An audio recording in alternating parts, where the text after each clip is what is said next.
जय माता दी। व्यास जी आगे कहते हैं, हे राजन, इस प्रकार सबको विस्मित कर देने वाला वह युद्ध 100 दिव्य वर्ष तक चलता रहा। तदंतर 4 भुजाओं से शोभा पाने वाले पीतांबरधारी भगवान विष्णु शीघ्रता पूर्वक उस आश्रम में आ गए। तत्पश्चात हाथों में शंख, चक्र, गदा और पद्म धारण करने वाले वे चतुर्भुज लक्ष्मीपति विष्णु प्रहलाद के आश्रम पर पहुंचे।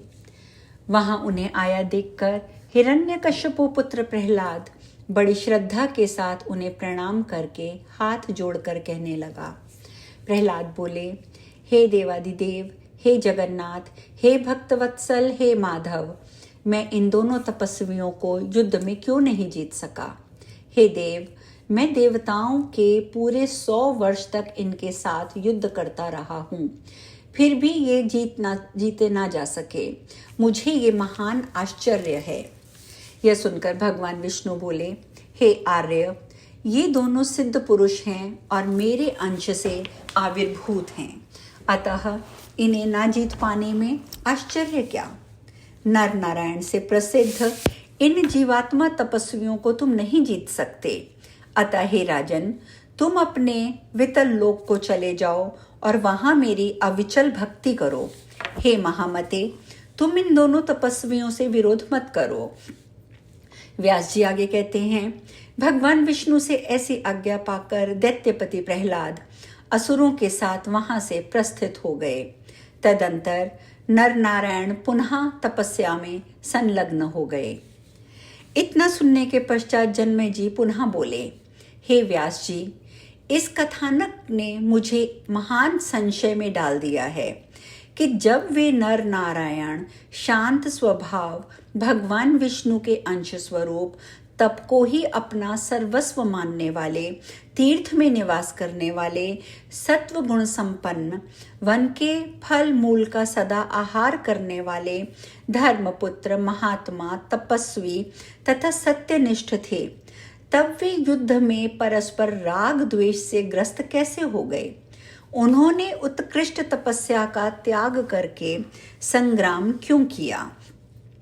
उन दोनों मुनियों ने शांति सुख का त्याग करके प्रहलाद के साथ पूरे 100 दिव्य वर्षों तक युद्ध किस लिए किया। उन दोनों मुनियों ने प्रहलाद के साथ वह संग्राम क्यों किया। हे महाभाग, आप मुझे उस युद्ध का कारण बतलाइए। स्त्री, धन तथा कोई भी कार्य विशेष ही प्रायः युद्ध के कारण होते हैं। उन विरक्त मुनियों को युद्ध का विचार क्यों उत्पन्न हुआ। हे परम तप, उन्होंने उस प्रकार का तप किसी को प्रसन्न करने के लिए, सुख भोग के लिए अथवा स्वर्ग के लिए किस उद्देश्य से किया था। शांत चित्त वाले उन मुनियों ने समस्त फल प्रदान करने वाला कठोर तप तो किया था, किंतु उन्होंने कौन सा अद्भुत फल प्राप्त किया। उन्होंने तपस्या से शरीर को कष्ट दिया, पूरे 100 दिव्य वर्षों तक बार बार संग्राम करके परिश्रम के द्वारा अपने को संतप्त किया। उन मुनियों ने ना राज्य के लिए, ना धन के लिए, ना स्त्री के लिए और ना ही ग्रह के लिए ही यह युद्ध किया, तो फिर उन्होंने महात्मा प्रहलाद के साथ किस लिए युद्ध किया। युद्ध शरीर के लिए कष्टदायक होता है। इस सनातन बात को जानते हुए कोई तृष्णा रहित पुरुष आखिर ऐसा युद्ध किस लिए करेगा। हे धर्मज्ञ, उत्तम बुद्धि वाला मनुष्य इस लोक में सदा सुखदायी कर्म ही करता है, दुख कर्म नहीं करता। यह सनातन सिद्धांत है। तब धर्मपुत्र भगवान विष्णु के अंश स्वरूप, सर्वज्ञ तथा सभी गुणों से विभूषित उन मुनियों ने ये दुखदायक तथा धर्म विनाशक युद्ध क्यों किया। हे व्यास जी, कोई मूर्ख भी अच्छी प्रकार आचरित सुख तथा आनंद देने वाले तथा महाफलदायी तप का त्याग करके दारुण युद्ध करना नहीं चाहता। मैंने सुना है कि राजा ययाति स्वर्ग से च्युत हो गए थे। अहंकार जन्य पाप के कारण वे पृथ्वी तल पर गिरा दिए गए थे। वे यज्ञकर्ता, दानी और धर्मनिष्ठ थे, किंतु केवल थोड़े से अहंकार भरे शब्दों का उच्चारण करने के कारण वज्रपाणी इंद्र ने उन्हें स्वर्ग से पृथ्वी पर गिरा दिया था। यह निश्चित है कि बिना अहंकार के युद्ध हो ही नहीं सकता। अंततः मुनि को इस युद्ध का क्या फल मिला? उससे तो केवल उनका पुण्य ही नष्ट हुआ ना। इतना सुनकर व्यास जी बोले, हे राजन, धर्म का निर्णय करते समय सर्वज्ञ मुनियों ने अहंकार को ही संसार का मूल कारण कहा है और इसे सात्विक भेद से 3 प्रकार का बतलाया है। ऐसी स्थिति में शरीरधारी होकर मुनि नारायण उस अहंकार का त्याग करने में समर्थ कैसे हो सकते थे? यह निश्चित है कि बिना कारण के कार्य नहीं होता। तप, दान तथा यज्ञ सात्विक अहंकार से होते हैं। हे महाभाग, राजस और तामस अहंकार से कलह उत्पन्न होता है।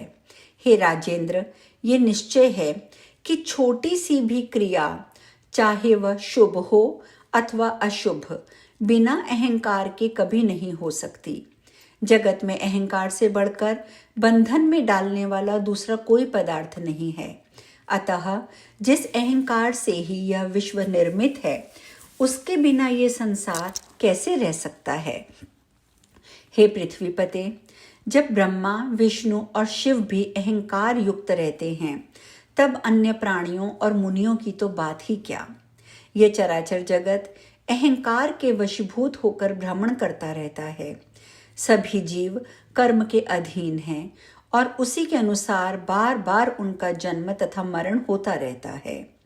हे महीपति, देवता, मनुष्य और पशु पक्षियों का इस संसार में बराबर चक्कर काटना रथ के पहिए के भ्रमण के समान बताया गया है। इस विस्तृत संसार में उत्तम अधम सभी योनियों में भगवान विष्णु के अवतारों की संख्या कौन मनुष्य जान सकता है? साक्षात नारायण श्री हरि को मत्स्य, कच्छप, वराह, नरसिंह और वामन तक का शरीर धारण करना पड़ा। वे जगत प्रभु वासुदेव भगवान जनार्दन भी विधि के अधीन होकर विभिन्न युगों में असंख्य अवतार धारण करते रहते हैं। हे महाराज, 7वें व्यवस्थप मनवंतर में भगवान श्री हरि ने जो जो अवतार लिए थे, उन्हें आप ध्यान पूर्वक सुने। हे महाराज, देवश्रेष्ठ और सबके स्वामी भगवान विष्णु को महर्षि भृगु के शाप के कारण अनेक अवतार धारण करने पड़े थे। यह सुनकर राजा जनमेजय जी बोले, हे महाभाग, हे पितामह, मेरे मन में ये संदेह हो रहा है कि भृगु जी ने भगवान को शाप क्यों दे दिया। हे मुने, भगवान विष्णु ने उन भृगु मुनि का कौन सा अप्रिय कार्य कर दिया था, जिससे रुष्ट होकर महर्षि भृगु ने सभी देवताओं द्वारा नमस्कार किए जाने वाले भगवान विष्णु को श्राप दे दिया। व्यास जी कहते हैं, हे राजन, सुनिए, मैं आपको भृगु के शाप का कारण बताता हूँ। पूर्व काल में कश्यप पतनय हिरण्यकश्यपो नामक एक राजा था। उस समय जब भी वह देवताओं के साथ परस्पर संघर्ष करने लगता था और युद्ध आरंभ हो जाने पर सारा संसार व्याकुल हो उठता था। बाद में हिरण्यकश्यपु का वध हो जाने पर प्रहलाद राजा बने। शत्रुओं को कष्ट पहुंचाने वाले वे प्रहलाद भी देवताओं को पीड़ित करने लगे। अतः इंद्र और प्रहलाद में भयंकर संग्राम आरंभ हो गया। हे राजन, पूरे 100 वर्ष देवताओं ने लोगों को अचंभे में डाल देने वाला भीषण युद्ध किया और प्रहलाद को पराजित कर दिया। हे राजन, तब शाश्वत धर्म को समझकर वे महान विरक्ति को प्राप्त हुए और विरोचन पुत्र बलि को राज्य पर प्रतिष्ठित करके तप करने के लिए गंधमादन पर्वत पर चले गए। राज्य प्राप्त करके ऐश्वर्यशाली राजा बलि ने देवताओं से शत्रुता कर ली, जिससे देवताओं और दैत्यों में पुनः परस्पर अत्यंत भीषण युद्ध होने लगा। उसमें देवताओं और अमित तेजस्वी इंद्र ने दैत्यों को जीत लिया। हे राजन, उस समय इंद्र के सहायक बनकर भगवान विष्णु ने दैत्यों को राज्य से च्युत कर दिया। तदंतर हारे हुए दैत्य अपने गुरु शुक्राचार्य की शरण में गए। सभी दैत्य उनसे कहने लगे, हे ब्राह्मण, आप प्रतापशाली होते हुए भी हमारी सहायता क्यों नहीं कर रहे हैं? हे मंत्रज्ञों में श्रेष्ठ, यदि हमारी रक्षा हेतु आप सहायक ना हुए तो हम लोग यहाँ नहीं रह पाएंगे और निश्चय ही हमें पाताल में जाना ही पड़ेगा। आज हम कथा में यहीं विश्राम लेंगे। शेष कल। जय माता दी।